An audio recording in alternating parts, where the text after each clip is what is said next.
Oui, retour à la musique politique, Stéphane, merci. On débat de la situation politique du moment avec nos 4 invités. Thomas Thévenoud pour le PS, Wilfried Ségeot pour Europe Écologie Les Verts, Jean-Paul Anceau pour l'UMP et Édouard Ferrand pour le Front National. Revenons un petit peu sur la nomination de Manuel Valls avec cette question de Aline qui nous dit pour vos invités, est-ce qu'il y a un avant et un après Manuel Valls? Qu'est-ce que ça a changé selon vous? Parlementaire de la majorité? Oui, enfin, ce qui est sûr, c'est que le Premier ministre, et on l'a bien vu encore hier au Creusot, a une ligne, à la fois la République. Il a beaucoup parlé sécurité, République, quand il est venu à l'hôtel de ville du Creusot, et redressement industriel. Il a parlé aussi de l'euro fort, en disant qu'il y avait la politique budgétaire, on en a parlé tout à l'heure, mais il y a aussi, dans une politique économique qui marche, il y a aussi une politique monétaire qui doit être favorable à la compétitivité des entreprises. C'est la raison pour laquelle la France agit, et depuis que Manuel Valls est Premier ministre, sur la question de l'euro fort, pour faire baisser l'euro, pour redonner du gaz dans la machine économique, remettre du gaz et donner de la compétitivité aux entreprises. Il faut toujours un équilibre. Wilfried Ségeot avait raison tout à l'heure. Il faut à la fois renforcer les capacités d'exportation, d'innovation de nos entreprises, et en même temps, il faut redonner du pouvoir d'achat aux Françaises et aux Français, parce que ce sont eux qui alimentent la machine économique avec la consommation. C'est cet équilibre que Manuel Valls est en train de trouver. Je considère qu'il a apporté une inflexion dans la politique économique. Et puis, il y a cette fermeté, ce discours républicain qui, moi, me semble très important, parce qu'en effet, il faut rassembler les Français dans la période actuelle. Alors, c'est peut dire que Europe Écologie Les Verts était un peu réticent à l'arrivée de Manuel Valls. Vous le restez?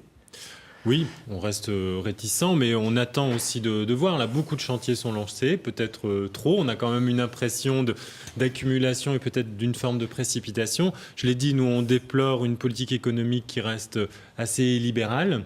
La fermeté de Manuel Valls, toute l'action sur les étrangers, sur les sans-papiers, nous, on ne la partage pas. On trouve que ce n'est pas une politique de gauche. On pourra aussi parler des intermittents, on pourra parler aussi de la SNCF. Enfin, il y a beaucoup de conflits sociaux qui sont ouverts où on ne partage pas les options actuelles du gouvernement et où on se demande où est la politique de gauche quand même. Alors justement, je vais vous le demander, Jean-Paul Anceau. Alors, on dit que Manuel Valls fait une politique de droite, alors ça devrait vous satisfaire? Non, Manuel Valls est un excellent communicant.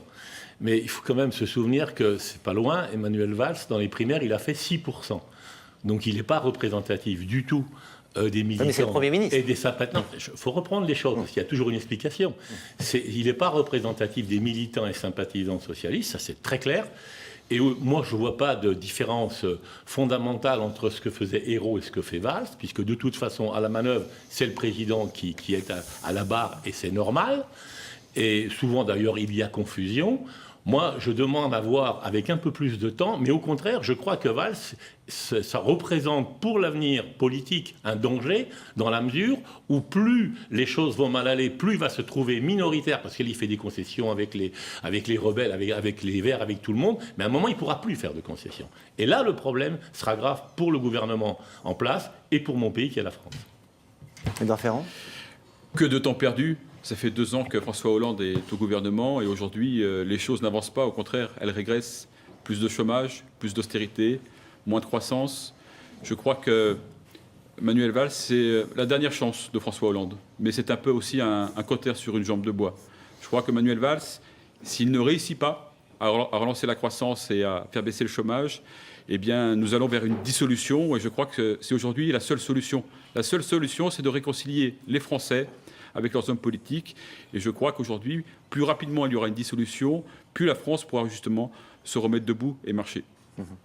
Constance, fermeté, explication, est-ce que c'est pas ça ce qui a manqué le plus à ces 2 premières années du quinquennat de François Hollande, justement? Oui, c'est de définir une ligne, une perspective. Quel est l'avenir de la France? On a du mal on a l'impression que ça a du mal à passer auprès des Français, malgré le fait que... Mais parce qu'il y a des inquiétudes, parce qu'il y a des souffrances, parce que le chômage continue à augmenter, plus pour les jeunes, mais pour les autres, il continue à augmenter, parce qu'il y a même de la colère, et parfois de la désespérance, et qu'il faut entendre ça. Et puis, il y a une interrogation dans la tête des Françaises et des Français, c'est quel est l'avenir de notre pays? On le sent bien quand on les rencontre. C'est à la fois des inquiétudes pour eux-mêmes et une interrogation sur l'avenir du pays. Donc il faut redire quel est le sens de notre action. La France est un grand pays, c'est la 5e puissance économique mondiale. Elle réussit à l'international des choses formidables. Elle a un talent à innover, à inventer. On n'a rien réglé. Mais quand on a dit ça, Ça veut dire que les hommes politiques, ça veut dire que Héroux pendant 2 il faut ans était avoir un peu, mauvais. il faut avoir, Jean-Paul, excuse-moi, mais il faut avoir un peu la modestie de penser que nous, les hommes politiques, les élus, nous ne réglons pas tout en France. voilà. Quand on invente Eh bien un cœur voilà. artificiel, quand une équipe d'un hôpital de Lyon, avec à sa tête un professeur qui a plus de 80 ans, Mais les politiques invente n'y sont le pour premier rien, là. cœur artificiel au monde. Mais les Ça veut dire politiques, que la ils sont France pour a encore rien, du là. génie. Ça veut dire que la France est encore en Bien capacité de sûr. se relever. Et Mais c'est les ça qu'il autres, faut pas les encourager. politiques. Ça, il faut encourager Je suis d'accord. avec des moyens pour la recherche Les autres. publique, avec des moyens pour l'éducation, on n'en a pas encore parlé. Mais le fondement de tout, c'est l'école de la République. C'est ça il qui faut va nous avoir la permettre modestie de dire que nous redresser. ça C'est se ça joue le à sens côté. et l'avenir de la France. Car ce pays est un grand, grand pays. Le rôle du politique, c'est de créer les conditions C'est ce qui qu'on fait. permettent C'est le exactement ce qu'on développement, fait. le C'est ce qu'on maintien fait. et afficher des C'est perspectives. ce qu'on fait. Et le gouvernement actuel n'est pas en capacité de le faire pour de multiples raisons que j'ai évoquées tout au long du débat. D'abord, la désillusion, l'incohérence, l'incompréhension. Et aujourd'hui, Manuel Valls, qui lui représente une frange mineure du Parti socialiste, est à la manœuvre. Mais ça ne marchera pas. Et je le regrette pour mon pays. Je préférais qu'Emmanuel Valls réussisse à titre personnel Est-ce que vous croyez pour mon qu'on avait pays. besoin d'une réforme territoriale? Est-ce que vous croyez que les Français attendent ça aujourd'hui? Mais oui, Est-ce ils qu'ils nous en attendent- parlent beaucoup. Non, parce que Ils trouvent qu'il y a trop de doublons. La fin de mois, Qu'on elle se marche commence sur en les début de pieds, mois ici qu'on en dépense trop Bourgogne. d'argent inutilement. Non. Mais si, ils le Non. disent. Écoutez-les, Vous ils le marchez à disent. l'envers. Ils le Vous disent. n'écoutez plus les Français. Les Ils le Français disent. vous ont abandonné. Vous Ils êtes le disent. embourgeoisés et vous ne voyez pas la misère des Français, notamment ici en Question Bourgogne. embourgeoisement, j'ai encore beaucoup de leçons à apprendre de vous, monsieur Ferrand. Oui. La seule différence, c'est que moi, je suis un chef d'entreprise. J'ai créé des entreprises. Et alors Et si vous aviez au moins réformé le code du Moi, j'ai travail, travaillé dans on pourrait peut-être l'entreprise faire comme beaucoup vous. plus d'embauches. Parce qu'aujourd'hui, on va droit dans le mur au Tout niveau le de monde l'embauche. travaille pour son pays, monsieur Ferrand. On essaye. Moi, je de ne dois faire en rien à sorte personne, que la moi. France Je me suis fait tout seul. se relève, se redresse et que ce grand pays continue sa marche en avant. Mais il n'aurait pas Alors, fallu en remettre parlant en cause. Vous parliez de désillusion, on sent qu'il y a beaucoup de tensions sociales en ce moment. On a vu les cheminots, c'est en train de se terminer. Les intermittents du spectacle qui annoncent une grève massive malgré ce qu'a pu annoncer le Premier ministre cette semaine. Les aiguilleurs du ciel, comment vous allez gérer tous ces conflits qui apparaissent les uns après les autres? On parle d'un été qui va être particulièrement chaud, en tout cas début d'été. Sans parler des taxis.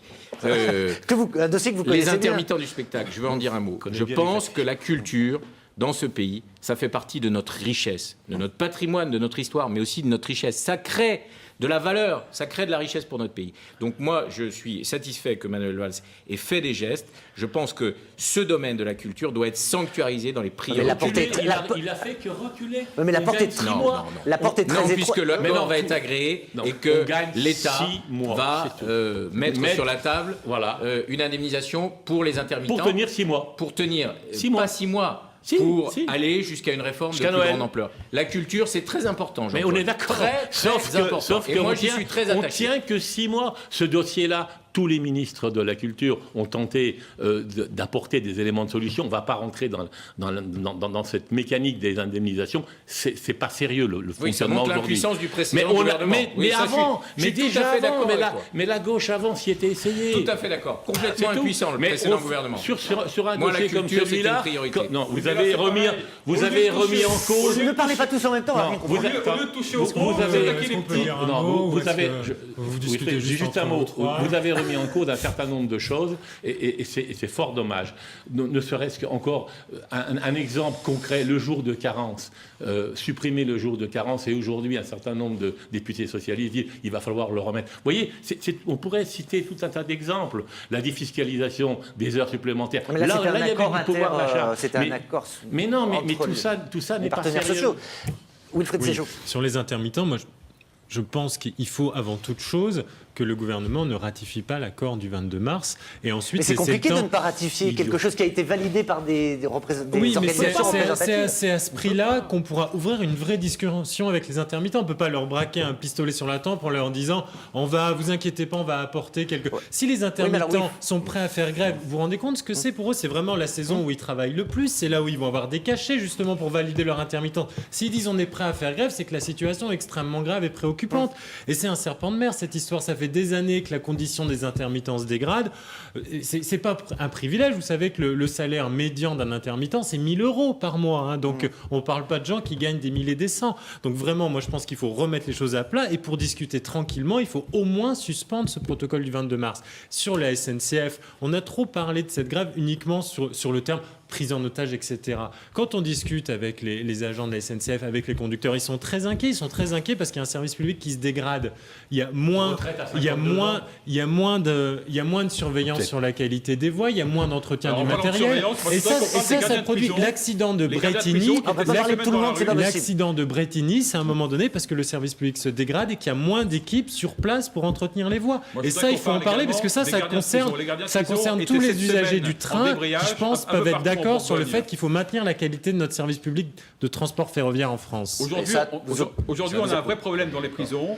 Les fonctionnaires étaient également dehors pour justement préciser que, il y a un vrai problème d'insécurité, il y a un vrai problème de la montée du fondamentalisme, une surpopulation carcérale, beaucoup moins de Nous avons parlé de ce problème dans nos journaux régionaux. Je suis obligé de vous couper. Eux, ils n'ont pas les mêmes moyens de pression que les intermittents. C'est la fin de cette émission. Merci beaucoup à tous d'avoir accepté notre invitation.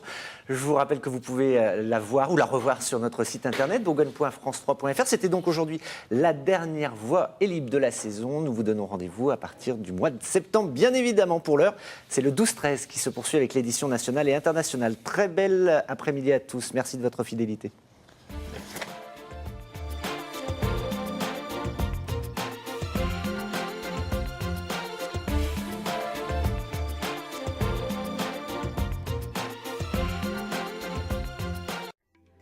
Retrouvez La Voix est libre sur bourgogne.france3.fr.